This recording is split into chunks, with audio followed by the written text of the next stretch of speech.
Later tonight, President Joe Biden will mark his first 100 days in office with a joint address to Congress, selling a $1 trillion plan to invest in families and in schools.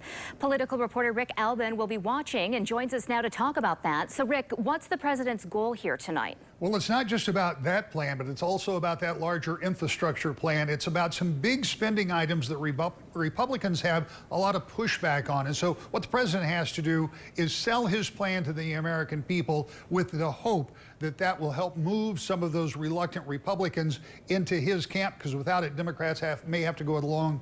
It's going to make Washington a tough place to be. So we know the main details of President Biden's plan. Out of all of them, which will be that toughest sell? Well, it's going to be the cost of all of the plans. I mean, that's really going to be what this comes down to.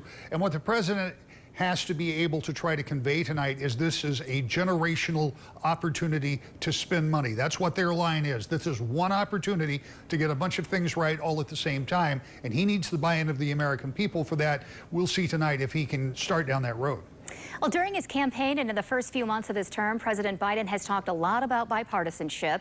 He hasn't seen much support from Republicans in Congress. Will that slow down his agenda, or will he move forward without them? Well, I think that remains to be seen. On one hand, the president has said that he wants bipartisanship, and he's also said he's willing to negotiate. The problem for this president, as it is for many, but maybe more acute for him, is that if he gives to the Republicans, if he reduces spending in some area or removes a more objectionable plank for Republicans, something that is more to the left of the political spectrum, then he starts to lose with some of his own base, which he can't afford to do.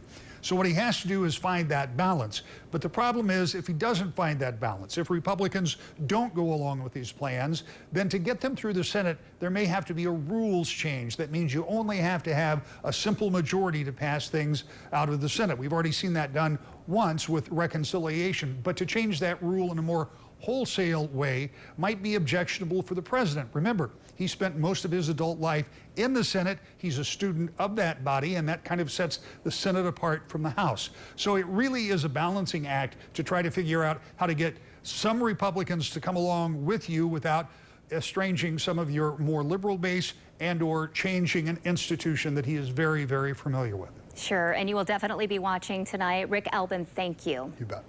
NBC News will provide a special report of President Biden's address to Congress. Coverage begins tonight at 9 right here on Wood TV 8. Join us afterward on News 8 at 11 for a recap and reaction.